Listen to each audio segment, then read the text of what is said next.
Ағылшын тіліндегі аяттарын өтетін боламыз. Бүгін бізде қазақша және де ағылшынша аяттары болады. So let's start. Яғни қазақ және де ағылшын тілінде. So let's start.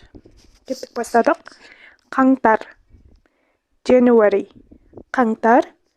January. Ақпан. February. Ақпан. February. Наурыз. March. Наурыз. March. Сәуір. April. Сәуір. April. Мамыр. May. Мамыр. May. Маусым. June. Маусым. June. Шілде. July. Шілде. July. Тамыз. August. Тамыз. August. Қыркүйек. September. Қыркүйек. September. Қазан. October. Қазан. October. Қараша. November. Қараша. November. Желтоқсан. December. Желтоқсан. December. Осы аттарын сіздерге бір күшті бір не айтайын.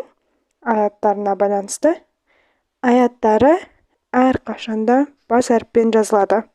Яғни сіз January деп кіші әріппен жазып қойсаңыз, ол ағылшын тілінде қате болып саналады.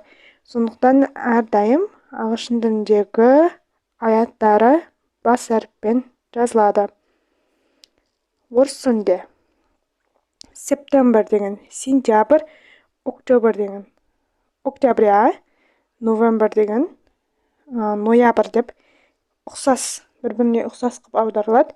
Сіз қазақшамен ағылшынша ғып емес, орысшамен ағылшынша ғып та жаттай беруіңізге болады. Өйткені олар бір-біріне ұқсайды. Сонымен бұл сабақ аяқталды. Сәттілік.